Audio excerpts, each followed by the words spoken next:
In the continuation of chapter semiconductors, let us try to understand p-n junction और वो भी किस condition में, फॉरवर्ड बायस स्टेट में एंड रिवर्स बायस स्टेट में, और दोनों को हम एक साथ ले लेते हैं ताकि कंपैरिजन अच्छे से हो जाए.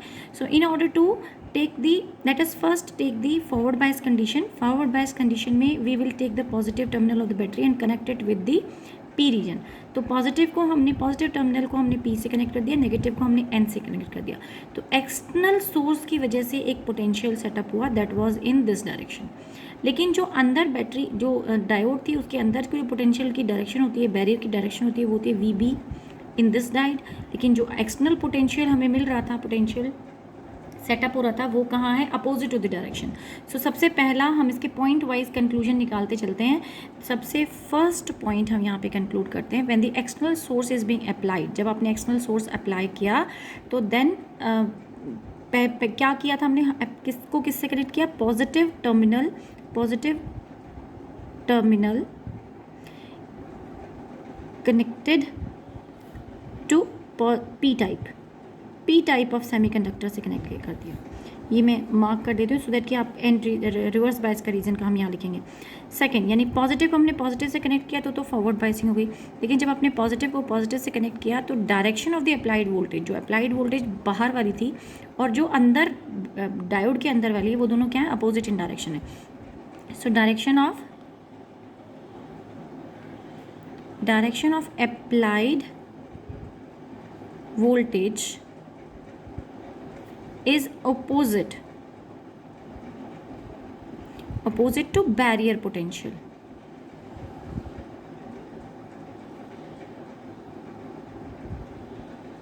बैरियर पोटेंशियल के अपोजिट हो गई. सेकेंड, थर्ड पॉइंट, अब बैरियर पोटेंशियल के अपोजिट होने से फ़र्क क्या पड़ेगा, तो बैरियर विड्थ जो है, क्योंकि आप दोनों अपोजिट डायरेक्शन में, तो one will be subtracting the another. तो आपके पास आना क्या चाहिए कि अगर अप्लाइड वी है तो माइनस वी बी, ये अब आपके पास नेट बचेगी. सो अगर ये नेट है तो इसकी वजह से जो बैरियर विड्थ थी वो रिड्यूस हो गई. तो हम सिंपली कह सकते हैं कि अप्लाइड वोल्टेज जो हमने लगाई उसकी वजह से क्या हुई,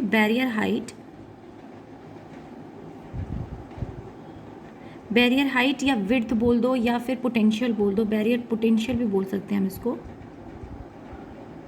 विल रिड्यूस. बैरियर पोटेंशियल घटा तो इसकी वजह से क्या हुआ, जो करंट था, डिफ्यूजन करंट था, वो इंक्रीज कर गया. तो करंट, बल्कि इसको डिफ्यूजन करंट ही बोल देते हैं. डिफ्यूजन करंट किस वजह से था, because of majority charge carriers. तो मेजॉरिटी चार्ज कैरियर्स की करंट जो था वो इंक्रीज हुआ, फॉरवर्ड करंट भी बोल सकते हैं. तो diffusion current will increase. So ये हमारा फोर्थ पॉइंट था कि करंट विल इंक्रीज. तो डिफ्यूजन वर्ड मैंने यहाँ लिख दिया, तो diffusion current will increase. Also we can say कि यहाँ पर रेसिस्टेंस भी रिड्यूस हुआ है. तो बैरियर विड्थ घट रही है, तो यानी कि जो resistance offered by the barrier था वो भी रिड्यूस हो रहा है. तो रेसिस्टेंस जो है is reduced across the junction, resistance across the junction is reduce. तो हमारे पास मेन पॉइंट्स आ गए. अब हम देखते हैं कि जब हमारे पास अगर आपका वी जो है इनिशियली जो पोटेंशियल है वो कम होगा वी बी से, तो majority charge carriers junction cross नहीं कर पाएंगे. लेकिन मेजॉरिटी चार्ज कैरियर जंक्शन तब क्रॉस कर लेंगे जब आपका वी जो है, when your V is greater than V B, जब ये ग्रेटर हो जाएगा तो आसानी से easily the majority charge carriers will be able to cross the junction. और एक करंट सेटअप होगा and that current will be, current जो आई है वो किसके ऑर्डर में है, मिली एम्पियर के ऑर्डर में है. सो एक मिली एम्पियर ऑर्डर का करंट सेटअप हो जाएगा. अगर हम सिंपली फिगर से समझें तो ये देखिए, ये पॉजिटिव टर्मिनल है और ये इसके पास मेजॉरिटी चार्ज कैरियर्स क्या होते हैं, होल्स. तो ये पॉजिटिव चार्जेस आएंगे, इन होल्स को रिपेल करेंगे और ये होल्स जो हैं, मेजॉरिटी जो हैं, वो क्रॉस कर जाएंगे जंक्शन और यहाँ पर पहुँच जाएंगे, मतलब एक तरीके से एन रीजन में एंटर कर जाएंगे. यानी crossing of the majority charge, crossing by the majority charge carriers वो ईजी हो जाएगा जब आपने फॉरवर्ड बायसिंग की. यानी डिप्लीशन रीजन थिन हो गई है, वो बैरियर पोटेंशियल घट गया है, रेसिस्टेंस कम हो गया है और आसानी से under the influence of this barrier potential, applied potential की उसके इन्फ्लुएंस में इलेक्ट्रॉन्स जो हैं आसानी से, या मेजॉरिटी चार्ज कैरियर्स एक दूसरे की तरफ आसानी से अट्रैक्ट हो सकते हैं and this will set up a current. Now बात करते हैं हम रिवर्स बायस की. रिवर्स बायस में आपने पॉजिटिव टर्मिनल को कनेक्ट किया नेगेटिव से. तो पहला तो डिफरेंस यही आ गया कि नेगेटिव टर्मिनल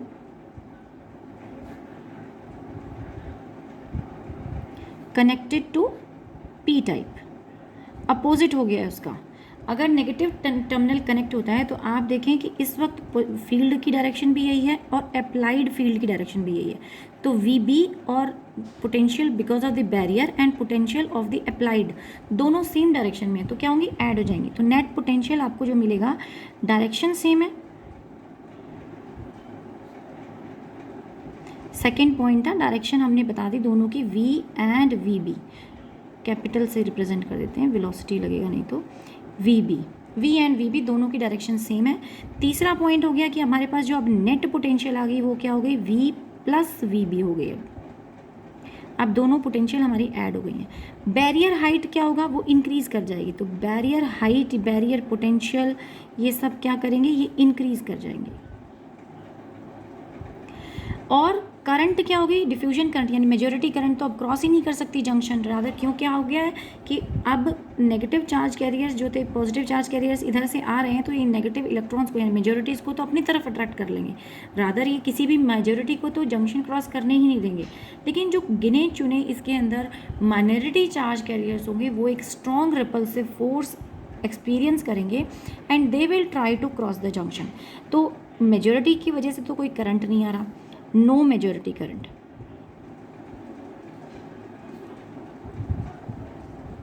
मेजॉरिटी की वजह से कोई करंट नहीं मिल रहा। रेसिस्टेंस क्या हो गया, हाई, तो हाई रेसिस्टेंस हो गया है टू मेजॉरिटी।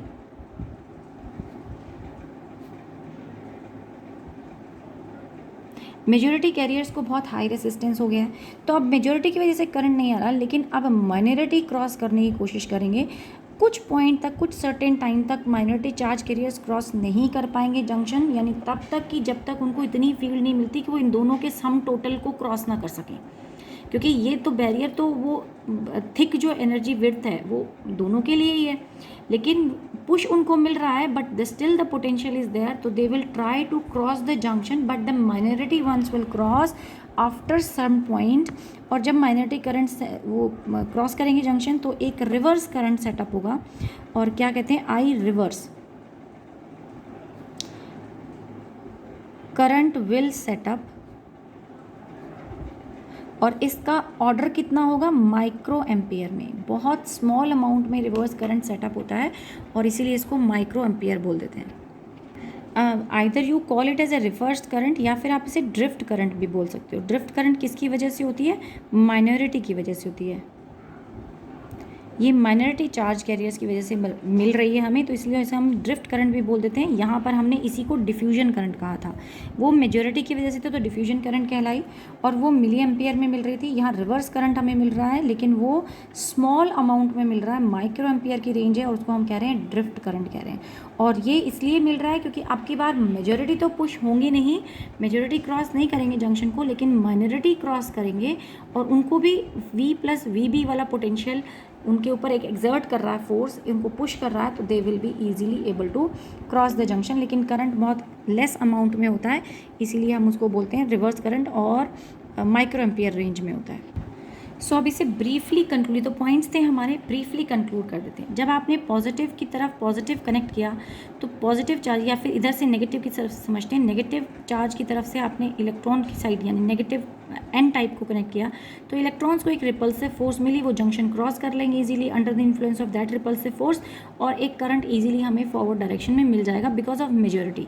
रिवर्स बायस में क्या हुआ, पॉजिटिव की तरफ आपने एन कनेक्ट किया था, तो जितने भी इलेक्ट्रॉन्स थे बजाय वो क्रॉस करने के, वो क्या हुआ, मेजॉरिटी रादर अट्रैक्ट हो गए इस बैटरी की तरफ, तो मेजॉरिटी तो जंक्शन से उल्टा दूर चले गए, और क्रॉस कौन कर रहा है, अब माइनॉरिटी क्रॉस कर रहे हैं। यानी कि यहाँ जो कोई इक्का दुक्का होल्स रहे होंगे, those holes will cross the junction, they will try to cross the junction, तो only they will cross the junction and they will create a minority current.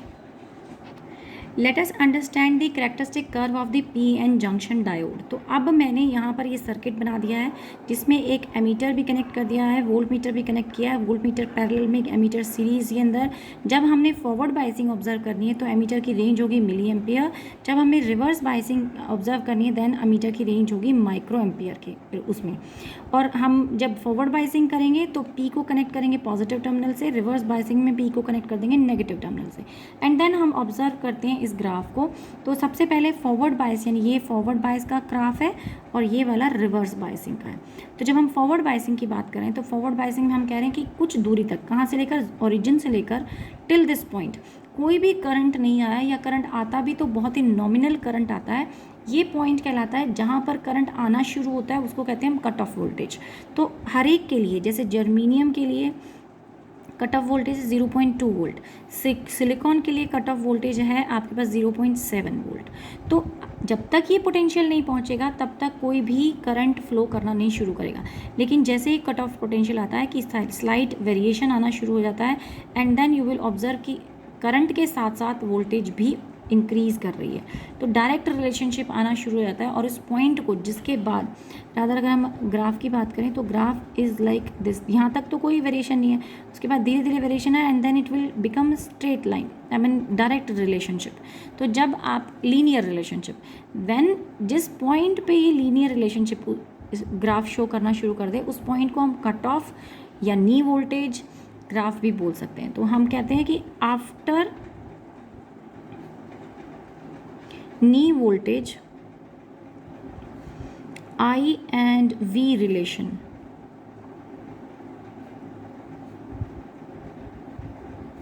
I and V relation is linear, तो वो आपके पास I और V relationship जो linear variation show करता है। This was for forward biasing. अब बात कर लेते हैं हम रिवर्स बायस की। रिवर्स बायस के अंदर अगर हम ग्राफ प्लॉट करें तो ग्राफ की शेप में ऐसे लेते हैं। मैंने दोनों को अलग अलग पार्ट्स में, ये फॉरवर्ड बायस का पार्ट दिखा दिया है, यहाँ करंट था वर्सेस पोटेंशियल आपने ग्राफ प्लॉट किया। अब हम यही ग्राफ प्लॉट करें, पोटेंशियल इधर लेते हैं, करंट इधर लेते हैं। यू विल ऑब्जर्व कि स्लाइटली इनिशियली तो जो वेरिएशन आ रहा है वो ऑलमोस्ट सैचुरेटेड होता है, कोई वेरिएशन नहीं आता। अगर आप पोटेंशियल बढ़ाएंगे भी तो भी कोई करंट इंक्रीज़ नहीं करता सर्टेन पॉइंट तक, यानी कि करंट होगा भी तो बहुत ही नॉमिनल अमाउंट ऑफ करंट रहता है।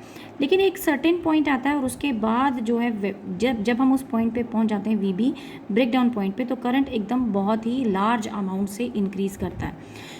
जब तक आपका करंट इंक्रीज़ करना शुरू नहीं हुआ, उससे पहले का जितना भी रीजन था वो कहलाता है saturated. We may also called as reverse saturated reason.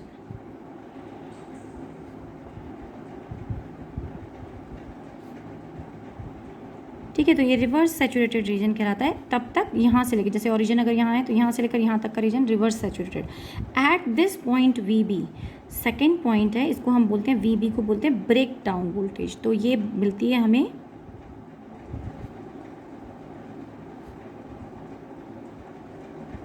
Eight this break down voltage the current increases rapidly. बहुत फास्ट जो है करंट इंक्रीज करती है, लेकिन कौन सी करंट है? रिवर्स करंट है।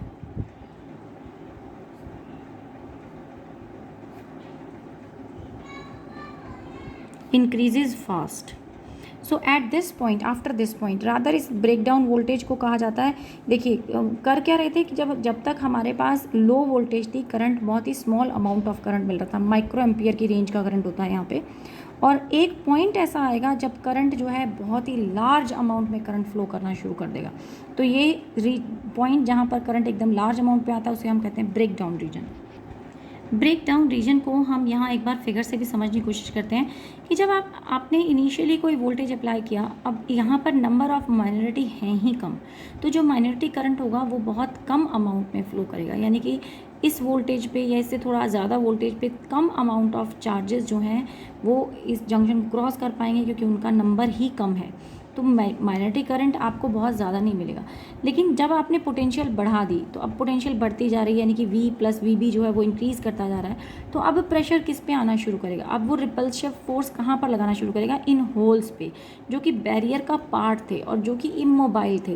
लेकिन ये इमोबाइल थे और अब ये क्या एक्सपीरियंस कर रहे हैं? ये फोर्स एक्सपीरियंस कर रहे हैं बिकॉज ऑफ दिस पोटेंशियल, जो बाहर के अप्लाइड पोटेंशियल की वजह से फोर्स लग रही है।